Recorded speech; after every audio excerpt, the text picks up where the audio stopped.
আসসালামু আলাইকুম। MRF take ভিডিওতে সবাইকে স্বাগতম। আশা করছি সবাই ভালো আছেন। আজকের ভিডিওতে আমরা দেখতে পাচ্ছি আমরা কিভাবে একাদশ শ্রেণীতে ভর্তি হব, কিভাবে আমাদের পছন্দের প্রতিষ্ঠানগুলো সিলেক্ট করব এবং কিভাবে সম্পূর্ণ পেমেন্ট প্রক্রিয়া সম্পূর্ণ করব। তো এই প্রত্যেকটা ধাপ আমরা আজকের ভিডিওতে দেখব। এর জন্য আমরা চলে যাব আমাদের ক্রোম ব্রাউজারে। আপনি আপনার মোবাইল ডিভাইস অথবা ল্যাপটপ ডিভাইসের ক্রোম ব্রাউজারটি ওপেন করে নেবেন। ক্রোম ব্রাউজারটি ওপেন করার পর আপনি চলে যাবেন যে কোনো একটি প্রোফাইলে। তো প্রোফাইলে আসার পর এখানে আপনি সার্চ করবেন এক্সআই ক্লাসেস অ্যাডমিশন লিখে। দেন আমরা সিম্পলি এই ওয়েবসাইটটিতে চলে যাব। এটি হচ্ছে exiclassadmission.gov.bd। দেন আমরা এন্টার প্রেস করব। তো এন্টার প্রেস করার পর এখানে দেখতে পাচ্ছেন আমাকে একটি ইন্টারফেসে নিয়ে আসা হয়েছে। তো এখানে আমি অলরেডি একটি স্টুডেন্টের জন্য লগ ইন করে রেখেছি, আমি তা লগ আউট করে দিচ্ছি। তো লগ আউট করে দেওয়ার পর এখানে আমরা কি করব, এখানে আমরা যদি নতুন কোনো স্টুডেন্টের জন্য আবেদন করতে চাই তাহলে অবশ্যই আমাদেরকে সাইন আপ করে নিতে হবে। তো আমি সাইন আপ অপশানে ক্লিক করে দিচ্ছি। সাইন আপ অপশানে ক্লিক করার পর এখানে আমাদেরকে স্টুডেন্টের রোলটি দিয়ে দিতে হবে। তো আমি এখানে স্টুডেন্টের রোলটি দিয়ে দিচ্ছি। তো আমি এখানে স্টুডেন্টের রোল নাম্বারটি দিয়ে দিলাম। রোল নাম্বারটি দিয়ে দেওয়ার পর এখানে আমি বোর্ড সিলেক্ট করে দিচ্ছি। তো আমি কুমিল্লা বোর্ডের আন্ডারে যেহেতু স্টুডেন্টই, তাই আমি কুমিল্লা বোর্ড সিলেক্ট করে দিলাম। কুমিল্লা বোর্ড সিলেক্ট করার পর এখানে আমাদেরকে পাশের সনটি দিয়ে দিতে হবে। দেন আমরা এখানে রেজিস্ট্রেশন নাম্বারটি দিয়ে দেবো। তো আমি এখানে রেজিস্ট্রেশন নাম্বারটি দিয়ে দিচ্ছি।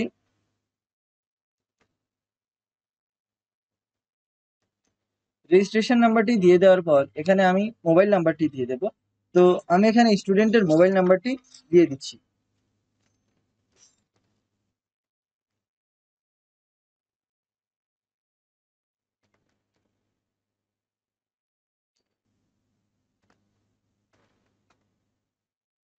দেন এখানে আমি স্টুডেন্টের মোবাইল নাম্বারটি কনফার্ম করে দিচ্ছি। এখন আমি স্টুডেন্টের মোবাইল নাম্বারটি আবারও এখানে কনফার্ম করে দিচ্ছি।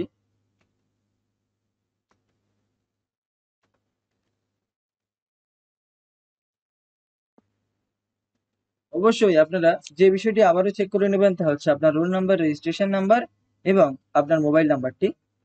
দেন আমি সাইন আপ অপশানে ক্লিক করব। সাইন আপ করার পর এখানে দেখতে পাচ্ছেন আমাদেরকে একটি ইডিইউ আইডি এবং একটি পিন নাম্বার দিয়ে দেওয়া হয়েছে, যা অবশ্যই আমাদেরকে সংরক্ষণ করতে হবে। পরবর্তীতে এটি আমাদের কাজে লাগবে এখানে লগ ইন করার জন্য। তো আমরা এটি একটি স্ক্রিনশট নিয়ে রেখে দেব। তো আমি একটি স্ক্রিনশট নিলাম এবং স্ক্রিনশটটি আমার ডেস্কটপে সেভ করে নেব। তো এই স্ক্রিনশটটি আমার ডেস্কটপে সেভ করে নিচ্ছি। দেন সেভ করে দিলাম। তো সেভ করার পর আমাকে কি করতে হবে, আমি এই ইডিইউ আইডিটি কপি করব এবং এই পিন নাম্বারটিও কপি করে নেব। তো এট ফার্স্ট আমি কি করব, ইডিইউ আইডিটি এখানে আমি পেস্ট করে দেব। তো দ্বিতীয়ত আমরা আবার আমাদের পিন নাম্বারটি এখানে কপি করে নেব। এখান থেকে কপি করে এখানে আমরা আমাদের পিন নাম্বারটি বসিয়ে দেব। তো পিন নাম্বারটি বসানোর পর আমরা কি করব, আমরা লগ ইন অপশানে ক্লিক করব। তো লগ ইন অপশানে ক্লিক করার সাথে সাথে দেখতে পাচ্ছেন আমাদেরকে স্টুডেন্টের ড্যাশবোর্ডে নিয়ে আসা হয়েছে। এখানে দেখতে পারবেন যে স্টুডেন্টের সকল ইনফরমেশন রয়েছে, তার আবেদনকারীর নাম, বাবা মায়ের নাম এবং লিঙ্গ। এগুলো অবশ্যই আপনি আপনার ডাটার সাথে ম্যাচ করে নেবেন। দেন স্টুডেন্টের এসএসসি এর তথ্য এখানে দেখতে পারবেন এবং জিপিএ এখানে দেখতে পারবেন। দেন পাশে দেখতে পাচ্ছেন পেমেন্টের অবস্থা না, আবেদনপত্রের অবস্থাও না রয়েছে। তো এখন আমরা যে কাজটি করব তা হচ্ছে আমাদেরকে অবশ্যই পেমেন্ট প্রক্রিয়াটি সম্পূর্ণ করতে হবে। এর জন্য আমরা চলে যাব আমাদের এই সাইড বারে আসার পর এখানে আবেদন করুন একটি অপশন রয়েছে। তো আবেদনের উপর আমি ক্লিক করব। তো আবেদনের উপর ক্লিক করার পর এখানে দেখতে পাচ্ছেন যে আবেদন করুন একটি অপশন রয়েছে এবং আবেদন ফি জমা দিন। তো আবেদন করার পূর্বে অবশ্যই আমাদের আবেদন ফি জমা দিতে হবে। এজন্য আমি আবেদন ফি জমা দিন এই অপশনে চলে যাচ্ছি।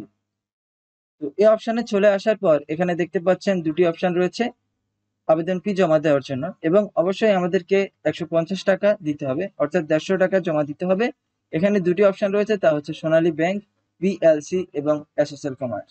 তো আমরা অবশ্যই এসএসএল কমার্সের মাধ্যমে দিব, যার কারণ হচ্ছে আমরা যে কোনো মোবাইল ব্যাংকিং ব্যবহার করে এসএসএল কমার্সের মাধ্যমে পেমেন্ট করতে পারবো। এই জন্য আমি এসএসএল কমার্সের উপর ক্লিক করে দিচ্ছি।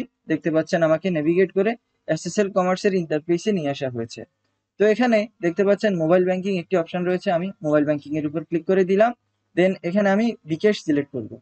তো তো বিকাশ সিলেক্ট করার পর এখানে দেখতে পাচ্ছেন আমাদের অ্যামাউন্ট দেখাচ্ছে 150, দেন এখানে অ্যাডিশনাল ফি হচ্ছে 1.98। তো আমরা এখানে পে নাও এই অপশানে ক্লিক করে দেব, অর্থাৎ পে এই অপশানে ক্লিক করে দেব। তো পে অপশানে ক্লিক করার সাথে সাথে দেখতে পাচ্ছেন আমাদের বিকাশের ইন্টারফেসটি চলে এসেছে। তো এখানে আমি কি করব, আমি আমার বিকাশ নাম্বারটি দিয়ে দেব। তো বিকাশ নাম্বার দেওয়ার পর আমার বিকাশে একটি কোড চলে আসবে ভেরিফিকেশনের জন্য, এটি আপনারা অবশ্যই জানেন যারা বিকাশে লেনদেন করে থাকেন। দেন আমি কনফার্ম অপশানে ক্লিক করব। কনফার্ম অপশানে ক্লিক করার পর এখানে আমি আমার পিন নাম্বারটি দিয়ে দেব, দেন কনফার্ম করব। তো কনফার্ম করার সাথে সাথে আমাদের বিকাশ পেমেন্টটি সম্পূর্ণ হবে এবং আমাদেরকে আমাদের আবেদনের পেজে নেভিগেট করে দেওয়া হবে। তো আমরা এখন একটি রিলোড দিয়ে দেখতে পারি যে আমাদের পেমেন্ট প্রক্রিয়াটি সম্পূর্ণ হয়েছে কিনা। হ্যাঁ, দেখতে পাচ্ছেন আমাদের পেমেন্ট প্রক্রিয়াটি সম্পূর্ণ হয়ে গিয়েছে। এখন আমি যে কাজটি করব তা হচ্ছে আবেদন জমা দিতে এগিয়ে যান এই অপশানে ক্লিক করব। তো এই অপশানে চলে আসার পর এখানে দেখতে পাচ্ছেন কলেজ নির্বাচন করতে হবে।